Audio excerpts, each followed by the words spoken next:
2014 BMW 428i doing an alternator. This is the 2-liter turbo motor. First, you're going to want to take the air housing assembly right here off, like this, real simple. Little screwdriver bit right here. This will in turn allow the assembly to pop out. It's just little push pin, or not push pins, but just little items that it sits on, nothing big. Disconnect your connector, move it out of the way, give you access to your belt. For the alternator side, make sure you go back in the back, disconnect your battery, so that way you don't have any sparking issues going up here. 13mm nut here, just pull this up, move it out of the way. This air breather hose, squeeze the 2 tabs on the side, wiggle it, get it off. I also disconnected the connector to give me more room, the alternator coming out this way.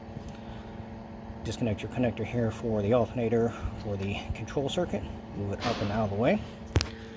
And these T12 Torx bits, one here, one here. With the belt on, you can easily get them. With the belt off, not so much. So what you do is you have a pin like this, or a screwdriver, anything that's going to be sturdy enough, because that belt tensioner has got some ass on it.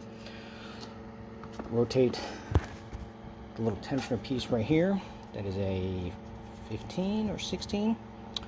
When you rotate it from the socket, there's a little hole right here, right there where my finger's at. Once it's rotated up out of the way, you can put a screwdriver or that pin in there. That'll lock the tensioner in place. That'll give you clearance, like it is right here, to get to that bolt, pull it out. Otherwise, when it's in the unloaded position, it's right in the way, you'll never get it out. Take those 2 out, and then this thing is it's got compression fittings on the end to help take up the space. Fun part is walking it out of here. You have to use a pry bar, walk it around, get that little slide pin piece rotated in. This one right here. Also make sure your new one, you can slide the bolt through here and gently tap it from here to push that slide in. That way going back in the vehicle, it just sits right in place. So you don't have to worry about trying to wedge it in, and it's a pain in the ass. But that is what you are trying to work against when you're actually getting the alternator out. Once it comes loose enough, it will then come out this direction, move that hose down, move this one up, and it will come out this way.